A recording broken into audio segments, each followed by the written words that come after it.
Hello everybody, I'm going to try today to make a video on orthostatic intolerance, which is something that really affects me. And I'd like to introduce you to my dog, Molly. This is Molly. The reason I'm introducing her this morning is because she's doing a fair amount of barking. So I think we're in for possibly quite a difficult video, but I'm going to try my best to actually get through this, because I think it's really important for anyone who's actually got ME to understand how much of a part of ME this is actually. So this is Molly. I hope it's the last time you're going to see her, but she's my sweetheart anyway. But anyway, here we go. Right. Now, for anyone who's watched my previous videos, you may actually know that when I developed ME in the beginning, orthostatic intolerance was a massive part of what the symptoms that I had at the time. Of course, in 1996, people never really referred to it as orthostatic intolerance or POTS or neurally mediated hypotension and all the other things that go along with it. But it became very clear to me over the years that carried on how much of the disease this really was.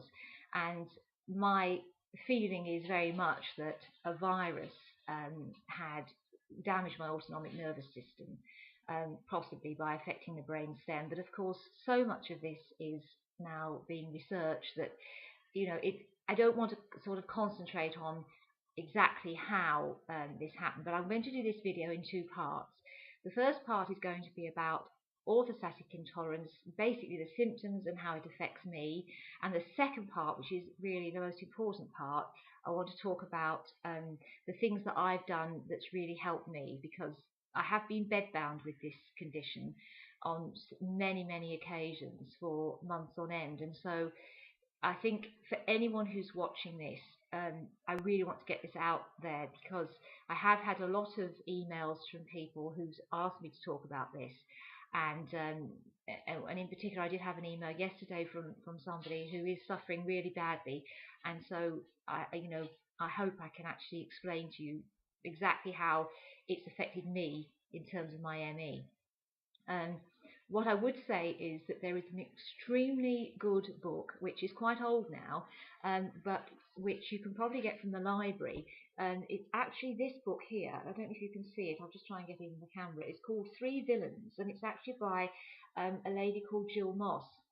Now, this particular book is brilliant because it actually summarizes the work of a GP or a doctor in America called Dr. Bell, and he was the first person really who identified certain changes that were going on in the bodies of people with ME in relation to their blood flow. And it's a very simplistic book. You can probably get it from Amazon secondhand, or one of the other secondhand booksellers as well. And the great thing about this book is it does really explain how the body is functioning in terms of the abnormalities that the viral damage has actually caused. And one of the things that really stood out for me was that I'm particularly bad in the morning.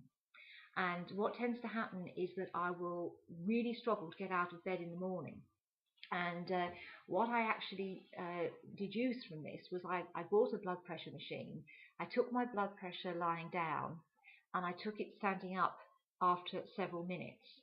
And what I actually discovered was that the figures were very odd. And there is some brilliant explanation in this book about how that applies to ME. But in particular, what would actually happen is that the higher number, the systolic blood pressure and the diastolic blood pressure, as I stood up, would really come together. So, for instance, to get a reading of 80 over 65 would be quite common. Sometimes it actually just came out as an error. And the other thing that actually happened was my pulse rate would shoot up absolutely massively, 40, 50 points, something like that.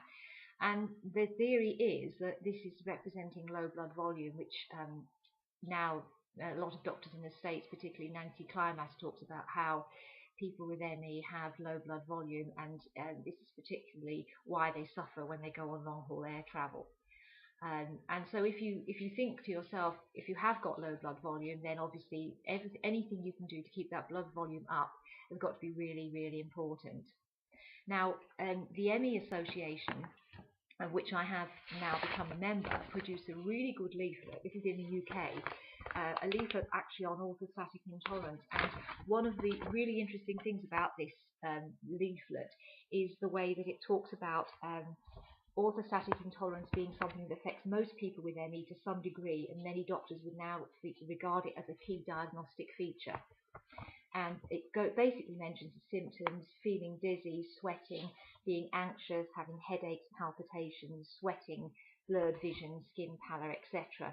And it's a really, really good. If you're a member of the ME Association, you can actually get this leaflet for free when you join, or you can actually purchase this. I think it's only £1. But actually, it's fantastic, and it's got some really good things in here about what to do and what not to do. So that's basically a brief bit about that. The thing I want to also say is that I want to talk a little bit about how it affects me. When I first became ill, I couldn't stand in a shower. This was the first thing I noticed. I'd go in a shower and the water was just boiling hot in there, and I was sweating, and I'd come out and I'd be worn out for the entire day. And I never really understood why that was, but over the years, my symptoms were really, really seriously bad every time I stood up. They were much worse in the morning, but the real thing that happened to me, and how I really set myself on track to getting this under control, was about, let's see, 2006. My husband and I celebrated our 25th wedding anniversary, and I was in a very serious ME relapse at the time. And he said to me, we're going to go and do something really romantic. We're going to go to the Maldives. And to be honest, the only places I've ever been was Scotland. So this to me was very, very exciting. And I thought, well, I'm really going to enjoy it. But of course, I didn't understand orthostatic intolerance. And therefore, what actually ended up happening was that I did everything wrong. Now, let me take you through a very quick tour of what I did. We booked an overnight hotel. We went there. It had a jacuzzi. Well, I got in the jacuzzi. I was absolutely floored by the heat and the steam. And I mean, and then we had half a bottle of champagne. Well, to be honest, I don't drink a great deal because I'm alcohol intolerant, but I thought, never mind, it's my silver wedding. I went to bed. I had the most horrendous palpitations because this is one of the dreadful symptoms of this condition. I got up the next day. We treated ourselves to a business lounge while we were waiting for the flight. I had a glass of red wine in there. That was another silly thing to do as well. Got on the plane. Didn't take any drink with me because I thought, well, we can just have what they give us. And I don't know if you've ever been on a long haul flight, but they tend to give you very small drinks. Well, I just had one or two of those. I got to the resort. I lay down on a sunbed, and my goodness me, my heart never stopped banging in my chest for the entire week. I couldn't swim. I couldn't do anything on this holiday other than sit in the shade, drinking water, and basically suffering. Of course, I ate quite large meals in the evening, which I couldn't really digest. And things just, I mean, I didn't have to call the doctor, but basically the holiday was a complete nightmare. And when I came home, I started to read around on the internet quite a bit, and I started to realise that really I'd made some gigantic mistakes. And of course, I'd done them all at once. I'd gone long haul air travel, I'd got dehydrated, I'd had alcohol, I'd had big meals, and I'd basically broken every pot's problem, every pot's nightmare. I'd done it. So that's when I began to realise. And I can make a joke of this, but the thing is, I've been bedbound with this situation for, as I say, months on end. And I know many people watching this video are probably thinking, well, gosh, she's lucky to have even got on a plane. I can't even go to the shops. But the thing is, I have actually been as bad as this as well. And what I'm trying to do is to sort of explain how when you become moderately affected rather than severely affected, you do have some options in your daily life, which to try and just be normal like everybody else. And it's really, when you get to that stage, how do you hold back, and how do you actually make sure that you don't overdo uh, these things? Because if you can do the right thing, and you can really address all the simple measures that you can do for yourself, you can gain some control back of your daily life. And that's what I did. I have been back to the Maldives because this was such a disastrous holiday. I put everything into practice the second time that I went. I've also been to Arizona to see my son, and that was another long haul flight in September. I wouldn't say that I was well, but I have managed to turn these symptoms around by a series of really strict lifestyle changes, which is what I'm going to go on and talk about now in part 2 of this video.